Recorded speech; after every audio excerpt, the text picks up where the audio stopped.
Hello, and welcome to another Z-Huts Designspark Mechanical tutorial. Today, we're going to take a look at how to design a GoPro mounting base in Designspark Mechanical.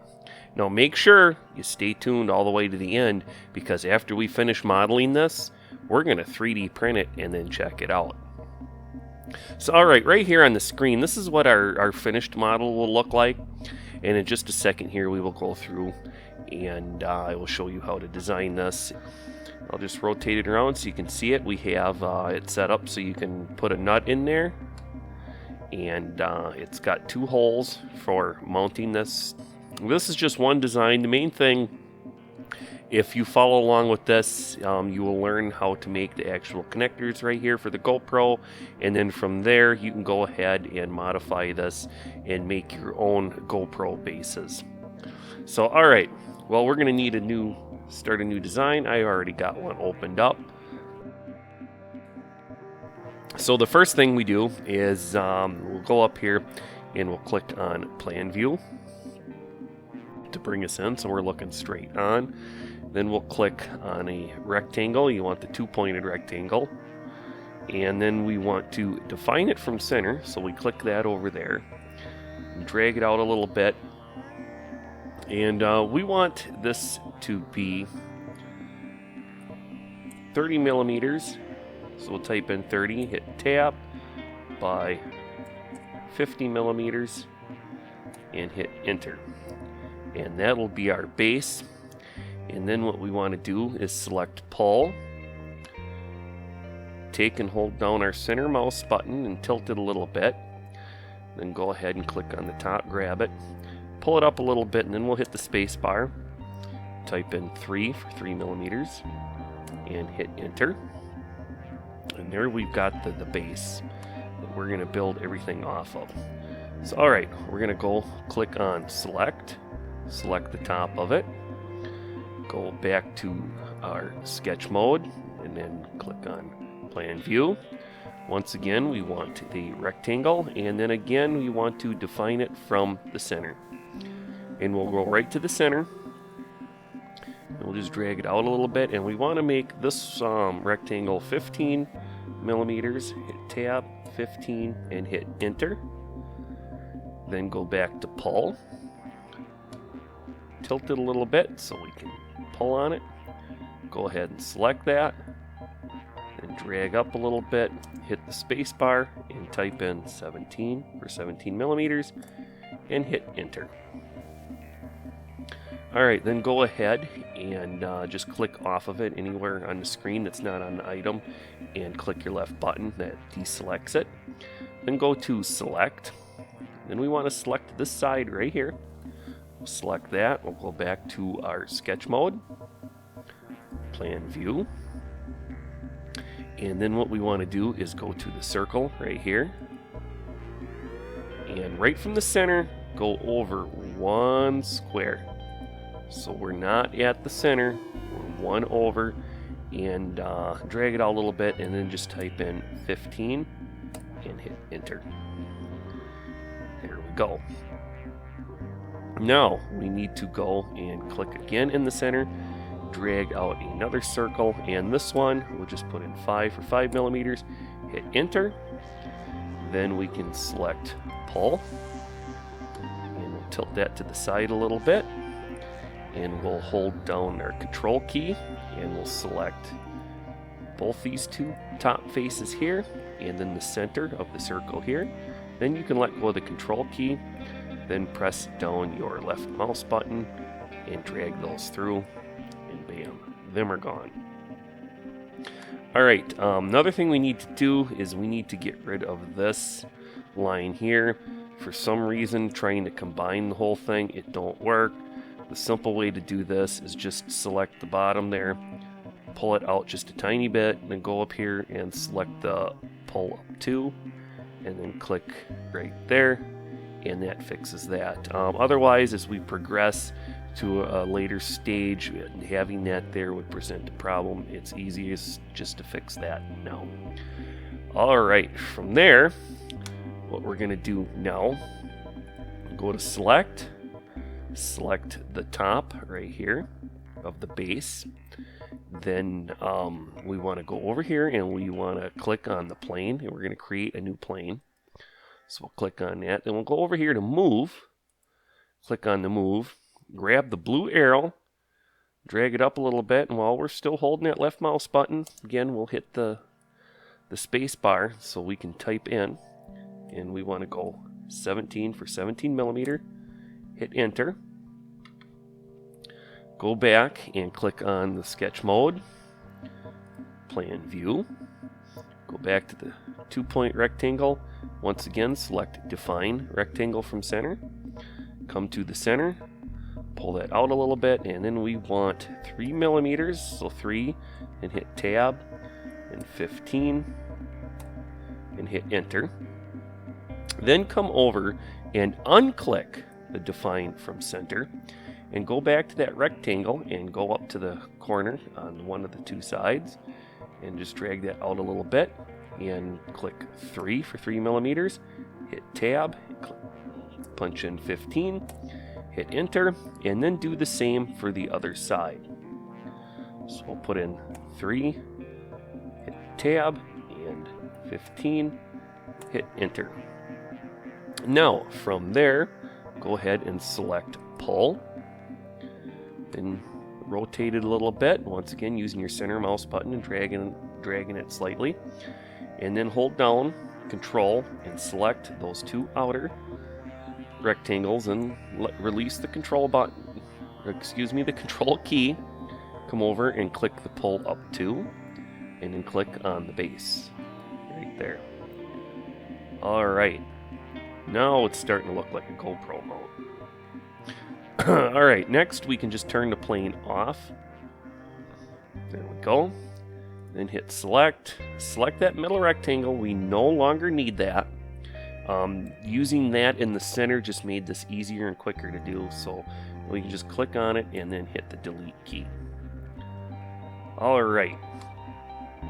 Next, let's see here. Let's go ahead and add in here for putting our nut in. So we'll go ahead, and we're still on the select. We'll go ahead and select that face. Go back to the sketch mode. Go to plan view, and now we're going to go down to our polygon, select that, bring it in, and right from the center of that circle we're going to drag that out, and it's already set for 6 sides, so you don't have to change anything. And you got to be careful on how you configure this, as it is sitting right there. If you 3D printed this, you would have to have supports. Now, the way we are designing this is it will be able to be printed without the use of supports anywhere. So make sure your points, and you see how they're pointing up and down, are aligned in this position. Now, that nut is an 8 millimeter nut, so we'll just put in 8 millimeters and hit enter. And then we want to select the circle. And click on that, drag it out a little bit, and we want that to be 12. Hit enter. Then we're going to zoom in a little bit so we can see this better, and that is just your center mouse wheel. Just scroll that and it'll zoom you in and out. And we're going to go back to the rectangle and just leave it. We do not want it defined from center. We want the regular 2-point.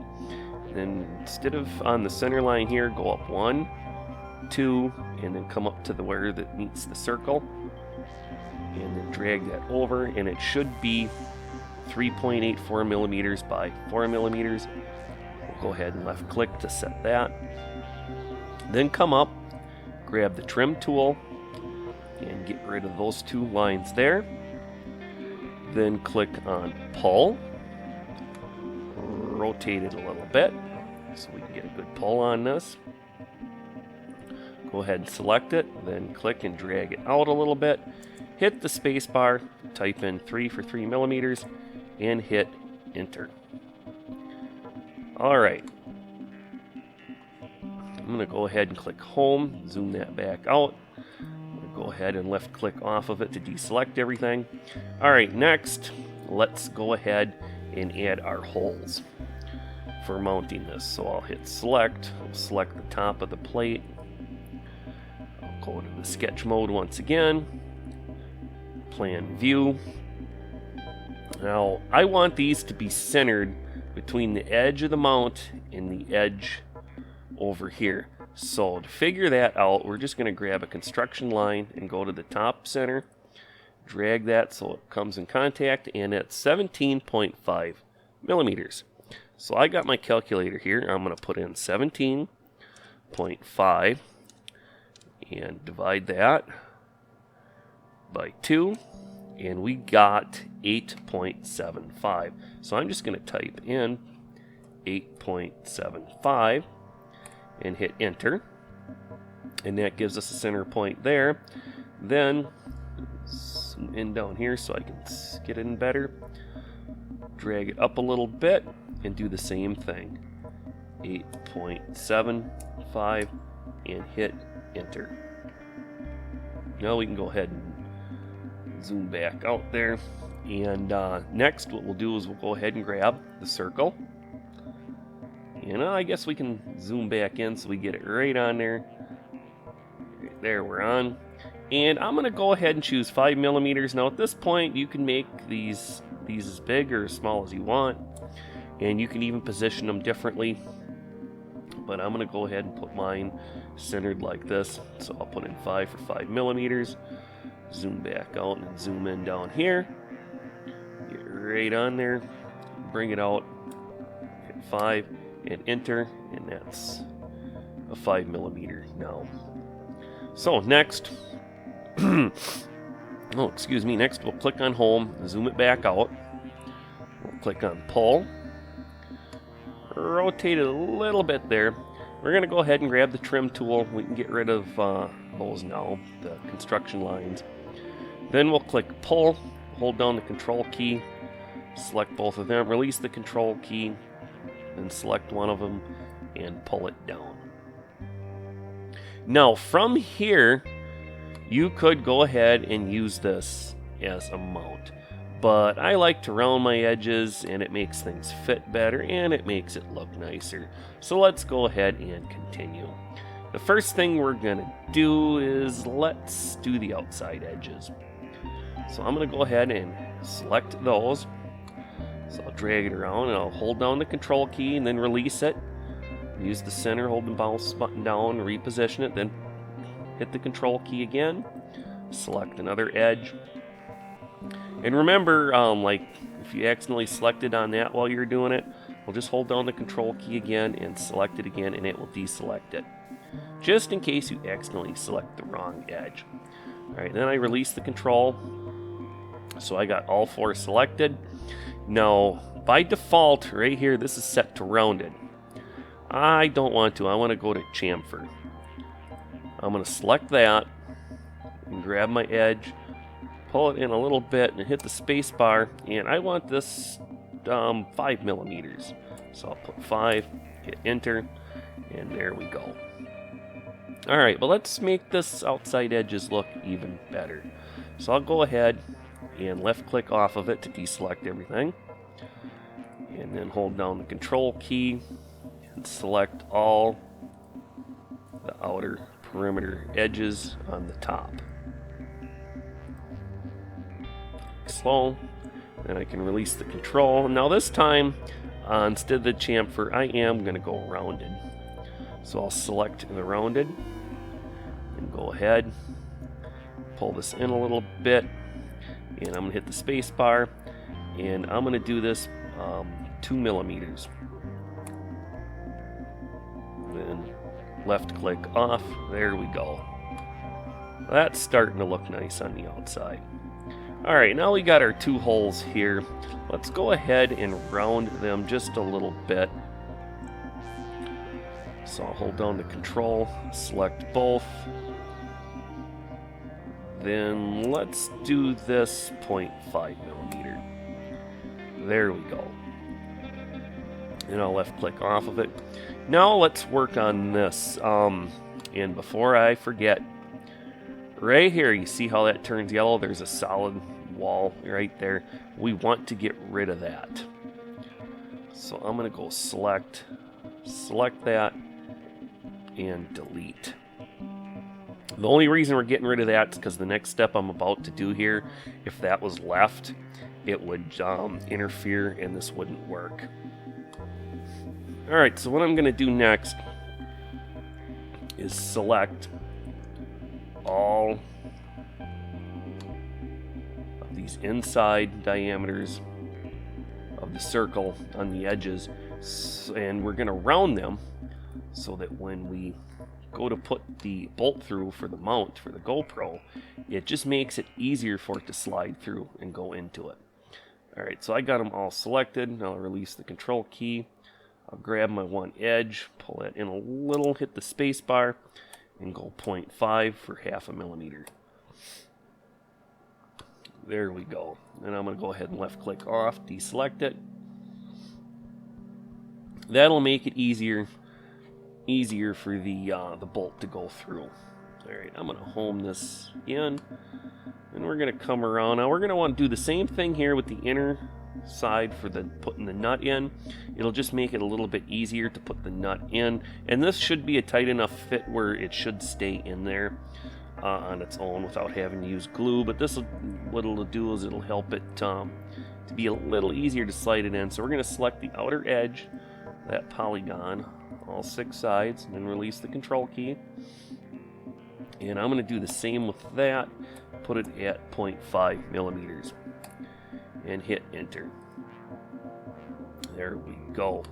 Now we've got one thing left. We're going to round these edges, and what this will do is it'll make it easier to slide the GoPro onto this, and also by rounding the bottoms here, it'll make it stronger and not break as easy. So to do this, we're going to go and hold down the control and select all of the outer dimensions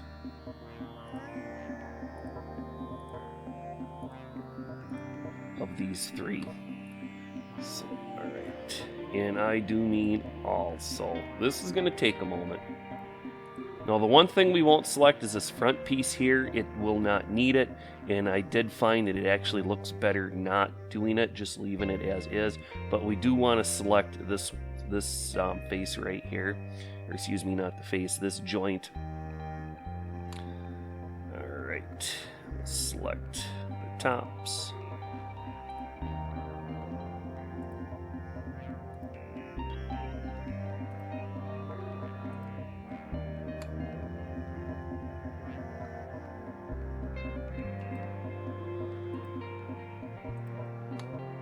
And just be patient when you do this part. You want to make sure you get all the edges. Now, if you do miss one, you can come back and redo it. But it is just best if you can get them all the first time around. I'm looking, and it does appear that I got them all. So I'm going to go ahead and grab and pull that a little bit, and then I'm going to hit the space bar, and I'm going to put in 1.5 millimeters, hit enter, and there you go. There is our completed GoPro mounting base. Doesn't that look nice? Alright, now like I said at the beginning of this video, we're going to go and print this out on a 3D printer right now. So I'm going to slice this in Kira. If you're going to be printing one of these out, I'm just going to print this at the 0.2 resolution with a 25% infill. And all the other settings are going to pretty much be dependent on whatever printer you're using and what filament you're using. And if you'd like to know, I am going to be printing this particular one on an Anycubic i3 Mega. So alright, let's go over to the printer and print this out right now.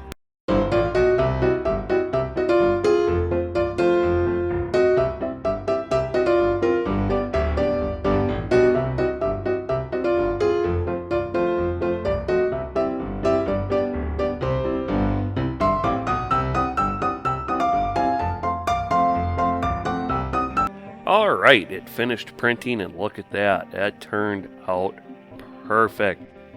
No supports were needed. None of the overhangs are sagging. It just turned out beautiful. So the only thing we really got left to do is add our nut and bolt. And these can be found in places like Amazon, eBay. They're not very expensive, less than $1 each usually. And that pops in there, the nut, and it doesn't just fall right out, but it's not super hard to get out. I didn't want to have to press it in there super hard. I wanted to be able to remove them to use them with other things. If you want it to be permanent, when you put it in there, use a drop or two of super glue, and it will be permanent then. Alright, now I'm filming this on the GoPro, so I can't actually put the GoPro on the mount to show you that it fits, but I have an arm here for my GoPro, an extension arm. As you can see, that fits, works perfect in there. There you go. So if you got a 3D printer, now you can make all the mounts you need, cheaper than buying them. And the nice thing is you can customize them. Alright, well thank you for joining us here at the Z Hut today for another one of the Z Hut's Designspark Mechanical tutorials. I hope you found the information useful. You did. Remember, give us a thumbs up. I'd appreciate it big time. And also remember to subscribe. We will be doing more and more Designspark Mechanical tutorials. So with that, we'll just say have a great day. And we hope to see you here again on the next episode of the Z Hut's Designspark Mechanical tutorials.